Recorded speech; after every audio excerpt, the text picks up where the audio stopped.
everybody, I am Danny Otto. Welcome into another episode of That Recap Show. Now, before we start the episode, just want to issue major spoiler alert. We are going to be talking about everything that happened in episode 2 of the Book of Boba Fett. So if you haven't seen that yet, you may want to pause this video, head over to Disney Plus, check that out, and then come back and enjoy the breakdown. Now, with that out of the way, let's start the show. Poppin' Off presents That Recap Show.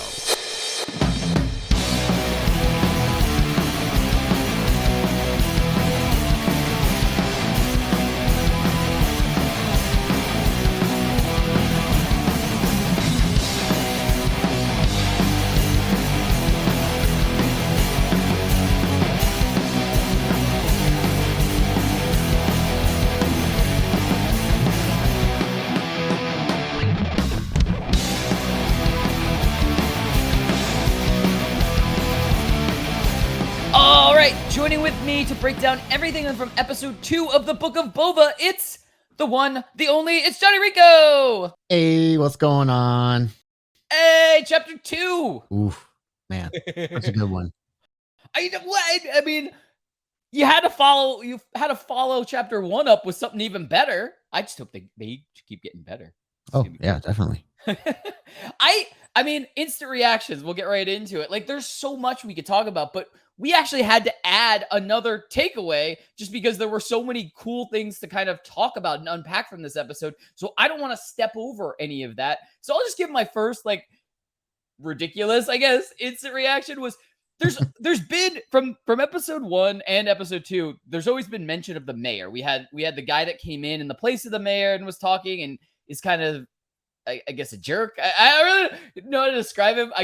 We're made not to like him. He feels slimy, and he's definitely like, you know, he's the mayor's right-hand guy, and he just feels like a real slimy guy. But with all the talk of the mayor, and maybe it's just because I watch Bob's Burgers on loops while I work, that I just it just pinged off in my head that Linda is always like so excited that the mayor's gonna be in an event, or that the mayor likes their hamburgers or something like that. Come on, it'll be fun. We're gonna go to City Hall. We're gonna see the mayor. The mayor! Why do you love the mayor so much? What are you talking about? He's the mayor. And so every time I hear them talk about the mayor now, or visiting the mayor, or having to pay a visit to the mayor or something, I just hear Linda's voice going, "The mayor!"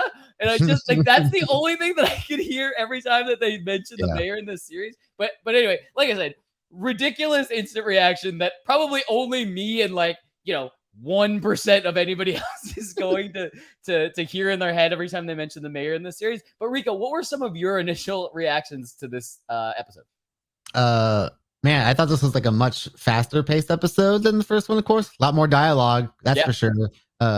First episode was very much visual storytelling based. This one we got a little bit more from both the flashbacks and the present day scenes. And man, what I love about this show is like when you go back and forth between the flashbacks and the present day scenes, they're two completely different genres of storytelling, really. When you're in the present day, you're in a total mafia show, a la Sopranos or even like Godfather, like storytelling aspects. And then when you go to the flashbacks, you're right into a kind of a Western, either like a heist story or like a Dances with Wolves kind of tribal storytelling aspects thrown in there. So like they're taking so many different elements and tossing it into one basket, but it's turning out to be a really great show because of it. So, and we're only on episode 2, so we got like 5 episodes I think left, and I can't wait to see what comes next. Yeah, I feel the same way. It's really cool, and I didn't express it that way, but I think that's a really cool way, and it definitely makes a lot of sense. Way where there are like 2 very distinct styles to both the flashbacks and the present time, and it kind of makes it easier for us to kind of associate the actions that are happening in both of them, because it's almost like 2 different storylines going at the same time, and it makes it easier because the themes are kind of a little different in each. So yeah, I mean, I totally agree with that. I think that's awesome. You want to get to some big takeaways? Let's go. All right, I'm gonna kick us off, and I mean, another thing, just because of me, we got not one but two small montages in this. We got the training montage where the Tusken Raiders are training Boba with the staff, and we're seeing that where he's learning. And I think, I mean, those scenes are cool. And I mean, I was just hearing like epic montage music while that's going on, like Karate Kid or some 80s movie where they have some sort of training montage where it's like the fight training, like Rocky, Karate Kid, something like that, crazy. And then we have kind of the more it was important, but kind of the more like we got a little bit of humor where Boba Fett is training the Tusken Raiders how to operate a speeder bike. Yeah. and so that was kind of a little bit of comedy, but it's still very important because they needed that for the train scene and everything like that. But we got a little bit of comedy where like the guy does it and he goes backwards, like that kind of stuff. So that's kind of like more of the funnier, like things are going wrong training montage. But I mean, both still like hit both ways training montages that I thought they were perfectly done, and they weren't too long or anything like that. I thought they were great, but that's all I could think of. I was like, I really want like some weird 80s training montage music to be going on right now. But anyway, so what's your first and second big takeaways? We'll let you double up on this one. Yeah, I got two, but first to kind of go back on the whole speeder aspect. So in the scene where Boba goes and takes out the biker gang in the little bar and takes their speeders, there's a couple in that bar. Those are actually characters from a deleted scene in A New Hope. Those are Luke's friends that he was supposed to meet at the Tashi station with Biggs Darklighter. Biggs is who he sees later on in the final battle. Their names are Cammy and Fixer, I believe. So they're actually Luke's friends when he was growing up. So, and that's kind of them right after Return of the Jedi, still hanging out in Tatooine, trying to have a nice night on the town when the bikers come in and ruin their night. And then Boba comes in and saves the day for them. So I thought that was a really like the show's deep cuts that they throw in there for hardcore fans are like phenomenal. And yeah, I mean, I'm in no way a hardcore fan. Like, I mean, I said I grew up with Star Wars. I grew up with the original trilogy. Yeah, like that's but that went cut. That went total deep cut, and that's the reason why they kind of focused on those two actors in particular in that scene. But again, tying it all back to the past, we got to see something we haven't seen since Return of the Jedi in a live action movie. Well, I guess Phantom Menace, but really in the timeline, we have not seen Hutts since Jabba's death. And we got to see the twins in all their glory being carried on their the letter, they call them, I think what they're called. But man, the CGI on them looks a lot more polished, I think, especially compared to like the specialized versions of A New Hope and Phantom Menace, where Han is looks like he's being computer dragged over a tail over the original human Jabba. That's another fun fact. But they don't come alone. After the little kind of like verbal standoff with Jabba, they kind of show off that they got a little bit of muscle on their own, and in comes Black Krrsantan, the Wookie bounty hunter, famously debuted from the comics. This dude is not to be messed with. That's all I can really say. He's known for being hired by Jabba in the past. He's worked with the character known as Dr. Aphra for a little while, who's a really evil doctor in a way. She kind of has like her own little crew, like an evil C-3PO and stuff like that. But he's been around for a little while. He's like a Wookiee who got taken from Kashyyyk by like Trandoshans and stuff like that, and like just turned into this like nasty bounty hunter. So I'm pretty sure him and Boba have met each other in the past, and I'm very interested to see what's going to come of that in the future, because I know we're going to get to see Krrsantan do some badass stuff on screen. I was telling you before this, the more Wookiees, the better. I want to see, like I said, I mean, in our first episode on this series, I was already saying, I'd love to see, Chewie and Han somewhere pop up, because we already had like Luke in the Mandalorian. So like Chewie and Han popping up would make sense given the ties he has to Boba as well too. So that would be pretty awesome. They can pull something like that off. But so that's kind of like my present day takeaway. But now from the flashbacks, after he teaches the Tusken Raiders how to ride a speeder, and they kind of sharpen up his hand-to-hand fighting skills with the gaffy stick. He goes, okay, we're gonna stop this train that keeps running through your land and taking you guys out. And we learn later that's actually like a spice route taken by the Pyke Syndicate, which we've seen those guys in Solo and the Clone Wars and stuff like that. So it was kind of like a whole thing, like they were trying to protect their route, but really they're just going through these guys' land. So what Boba decides to do is like, we're going to learn how to use these speeders and we're going to get on that train. We're going to stop it. Like the movie Unstoppable, basically stop the unstoppable train. After he gets that done, they capture all the Pikes and, tell them, I'm going to give you guys your life and you guys are going to walk back over to the nearest city with like a little bit of supplies that we give you. In return, you guys had to pay a toll to go through the Tusken's lands now. So he gives them back control of the Dune Sea by doing that, which is a pretty cool thing of Boba to do, because the Tusken Raiders, there are some tribes that are pretty violent and brutal, but there are some that choose to live pretty passively and just want to survive and live on their homeland. Because they are pretty much like the native Tatooine people in a sense. So I think that's where we're seeing kind of like the character shift of Boba from being just like a kind of like a soulless bounty hunter to like someone who wants to see people thrive in their land. Like they're warriors, they shouldn't have to hide. That's what he says. So I thought that was really cool. But Danny, what's your takeaway from here?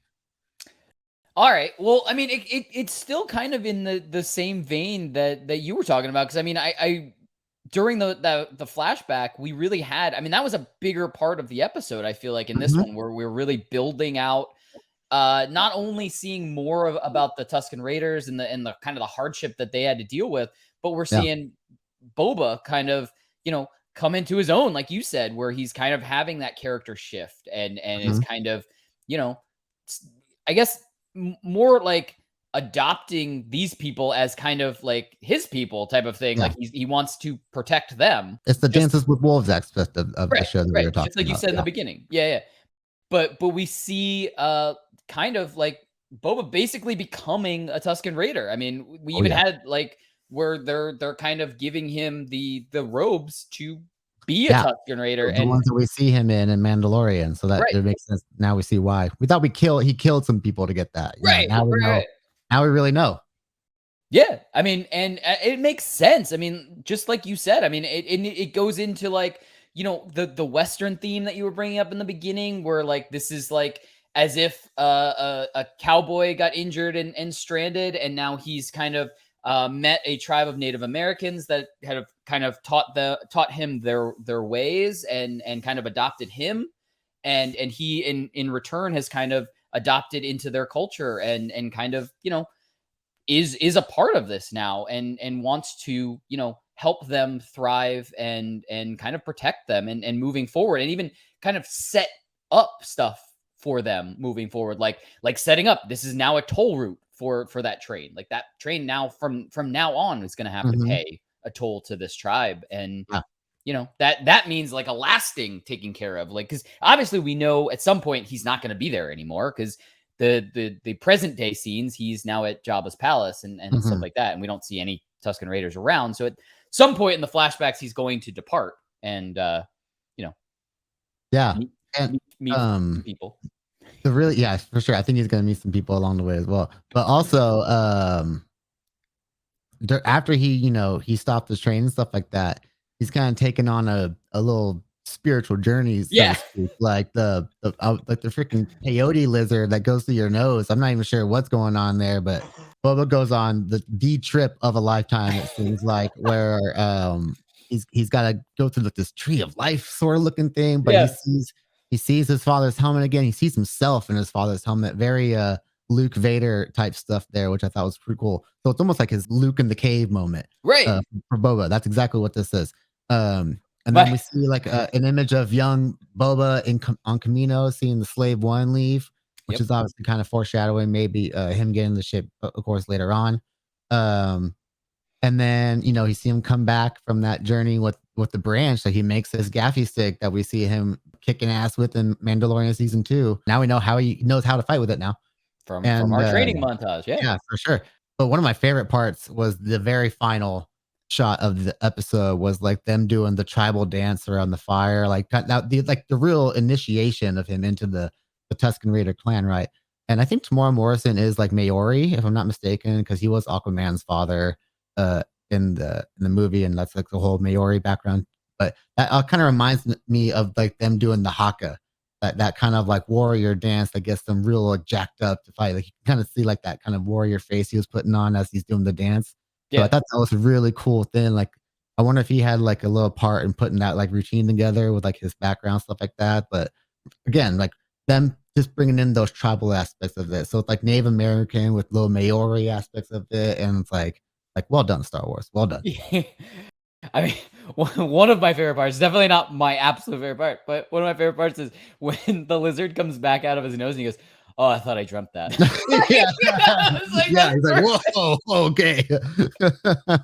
That was amazing for sure. But you want to get into predictions? Yeah, let's do it. Yeah. All right. Why don't you kick us off this time? Man, I feel like the show is building up to a few things right now. The first one is the inevitable showdown. The inevitable showdown between Boba Fett and Black Krrsantan, the two probably deadliest bounty hunters in Star Wars, in my opinion. If we're not talking about like IG-88 or anything else, I think those are the two guys right there that you do not want to be messing with. So I think at some point we're gonna have to see those two go head to head, whether or not Black Krrsantan's going to be the cause of Boba's demise in the show. I mean, Boba's pretty old, who knows? But I think if you're going to put that in the hands of somebody, I think that's the character to do it, because that is a ferocious character that really needs to be established as someone not to be messed with. And how else do you do it? Boom, killing off Boba Fett. Yeah. Another thing, Boba's flashbacks, now that he has the robes and stuff like that, who knows how long he's going to be with this clan of Tusken Raiders for at this point? Like, is he going to hang out with them for a little bit longer, or are they going to give him some stuff and let him go on his way? Is he going to go, like, when does he decide that he wants to go get his armor back? Right. But also, I think we're going to get an episode basically all about, because they've been pretty flashback heavy in general. So I think we'll get an episode that's basically all about him rescuing Fennec, his assassin, because we see at the end of, I think, episode 5 in season 1 of Mandalorian, that him walking up to her, that's him that comes up and saves her after she's presumed killed at the end of the episode. Right. And so I want to see that whole process of him getting her rebuilt, because she's got like robot parts now and stuff like that. So where did he go to get that done? So yeah, and it's all coming back to like Boba building his empire at this point. Like, he's got to have more people that he has as resources that he can use to build his crew. So that's also what I think is maybe some of these Tusken Raiders are going to end up being part of Boba's crew at the end of the season. Like, we'll see some Tusken Raiders just living in the city in Jabba's palace. Like, maybe something happens in their village that they just can't live out there anymore, and he goes, "Come live at the palace." And that's how his empire continues to grow.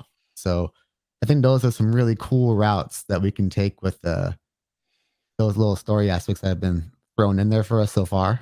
But yeah, I don't know. What do you think, Danny? All right, so I'm definitely going to go off of that. And there's just a new thought that I just had on how they could have some of the Tusken Raiders come from the tribe. Is if, just like you said, the bounty hunter Wookie comes after him because the twins basically send him and are like, you know what, just clear out the palace. Let's just get rid of the palace. Because it doesn't look, they don't even have a Rancor. Like, by the way, we didn't even mention that scene, and it was hilarious that they bluffed about having the Rancor. Yeah. It's like, we don't even have one. Like, it was yeah, hilarious. So I think the palace is pretty empty right now.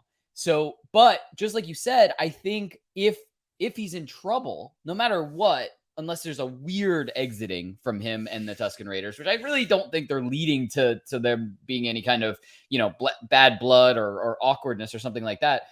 But I think they're there and he can call upon them if he needs help. And I think that if something happens between the twins and Boba Fett, that he maybe calls to them and then they come in. And so, like, we could see them by the end living in the palace.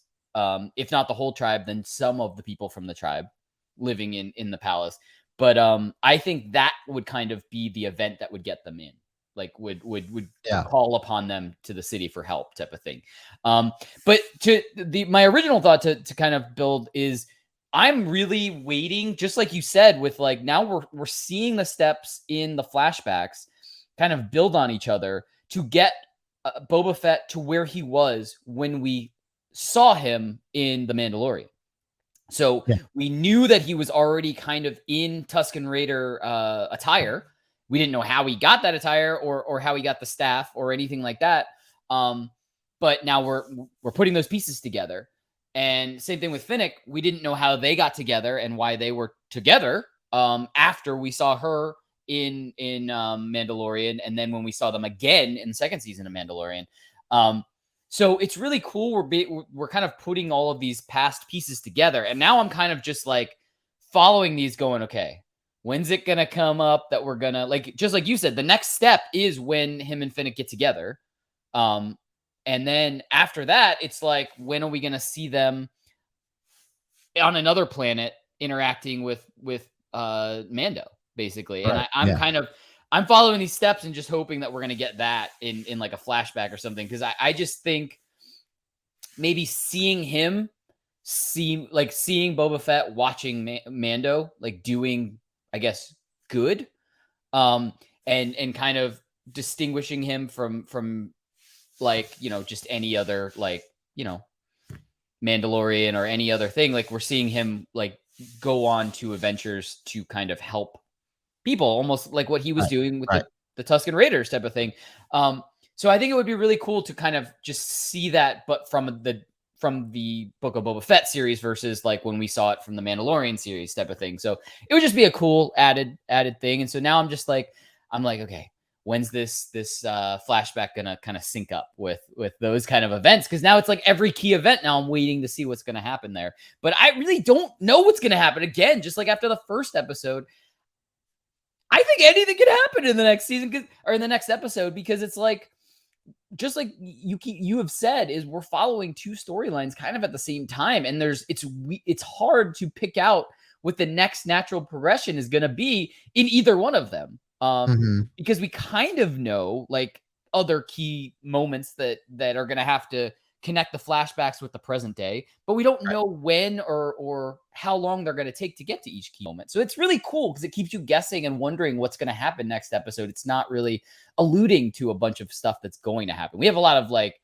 oh, that's going to be trouble for him later. So like, even with the first episode, we heard the mayor mentioned so many times, and his slimy right-hand guy was like, I'm sure you're going to get a visit from somebody less pleasant. And that we knew that those were the hitmen type of thing.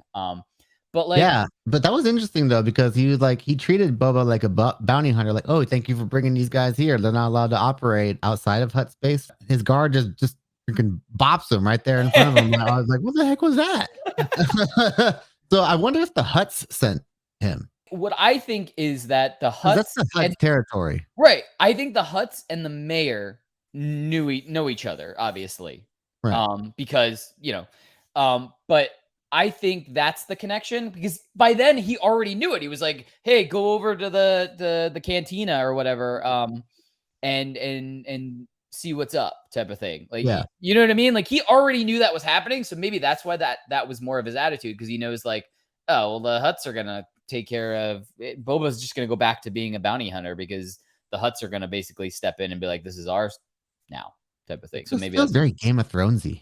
Yeah. But you were saying it like Game of Thrones. Yeah. In a way. Soprano-y, Game of Thrones. Game of Thrones. Yeah, it's so, oh my gosh. Like, I'm just seeing so many ties to everything. Right. Yeah. But yeah, like I'm saying, like, that's, you know, Boba came in and took their territory. Like, that's their cousin's home. That should be their place. He even showed them like the paperwork in a way, like, that's our place. Dude. Like, give us back our palace. And he's like, nah, I'm not doing that. Nah. And so, like, yeah, it's just, you know, it's going to turn into some real like Stark versus Lannister type stuff here. Oh yeah. Some shit's going to go down. Can't wait. I cannot wait either. Anyway, that's what we think. Let us know in the comments below. What did you think of this episode 2? And what do you think is going to happen? Like, and do you think we're going to see Mando? And if we do, will it be in present day or a flashback? Maybe both. Who knows? And who do you think we're going to see another cameo of? Could we possibly see a cameo of Bosk or Chewie and Han or C-3PO? Who knows? The sky's the limit. I cannot wait. And don't forget, as always, like, subscribe, and turn on notifications to hear about all of our video releases. Bye, everybody!